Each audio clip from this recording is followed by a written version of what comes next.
Uno dei temi dibattuti all'interno dell'assemblea quadriennale della CNA che si è svolta oggi ad Agrigento, alla presenza di varie personalità del mondo del lavoro, del sindaco Miccichè che ha portato il saluto della città, dei vari parlamentari regionali e nazionali, della presenza del governo regionale, con la figura dell'assessore Marco Zambuto. L'evento di oggi ha visto centrare come obiettivo relativo alle opportunità legate al PNRR e spingere le istituzioni locali ad attivare una cabina di regia nell'ottica di un rapporto sinergico tra pubblico e privato che sappia pianificare una seria strategia per lo sviluppo del territorio in futuro. È un momento di confronto importante, il governo della regione è impegnato a modificare l'accordo Stato-Regione per liberare le risorse e dare la possibilità agli enti locali di poter partecipare alla nuova fase attraverso una nuova organizzazione della dotazione organica che in questo momento è vietata, quindi attraverso l'inserimento dentro le strutture comunali di nuove energie, nuove competenze, soprattutto nuove intelligenze che siano in grado di consentire agli enti locali della Sicilia di competere in questa nuova fase interessante che si sta aprendo. Allora, io ho fatto diverse riunioni come Presidente della Commissione, ho convocato in assemblea tutti i riferimenti dell'ANAS, dell'RFI, del Governo nazionale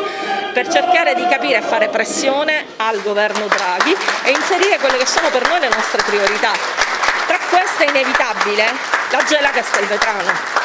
che invece non è stata inserita nel PNRR, è stata inserita una parte della Palermo-Agrigento come RFI, quindi come strada ferrata, e la Castelvetrano-Porto Empedocle come strada ferrata. Ma l'ANAS invece non ha fatto il suo dovere. Ora l'attenzione deve essere tanta perché noi abbiamo anche sentito professori universitari, abbiamo fatto uno studio approfondito e scoperto che molte delle opere che sono state inserite nel finanziamento del PNRR erano opere già finanziate con fondi diversi. Ora questi fondi che erano stati appostati per quelle opere, penso per esempio al raddoppio della Palermo-Catania, possono essere liberate e utilizzate per quelle opere che non sono rientrate nel PNRR, per cui oggi dobbiamo alzare la voce e alzare l'attenzione nei confronti del governo Draghi, quindi di Roma, per dire che questi fondi devono restare in Sicilia e devono essere utilizzati per le priorità che noi vogliamo e la Gela Castelvetrano per noi è una priorità. È un evento importante perché comunque raccoglie quelle che sono le figure imprenditoriali del territorio e credo che sia giusto essere rappresentativi ed essere sempre a fianco delle imprese. Come svolgerai il tuo nuovo incarico?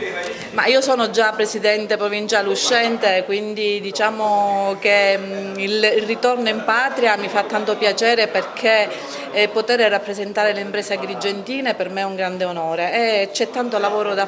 fare, ovviamente io sono molto impegnata ma cercherò di dedicare uno spazio a rappresentare quelle che sono le difficoltà delle imprese qui ad Agrigento. E non mancano? E non mancano sì, ma in questo momento storico tra l'altro ancora di più, quindi dobbiamo cercare di essere più vicini e più presenti e soprattutto cercare, perché questo è uno dei miei obiettivi, di stimolare le nuove imprese, la nascita delle nuove imprese per poter dare nuova occupazione sia ai giovani imprenditori che alla gente che potrà essere assunta nelle aziende nuove qui ad Agrigento.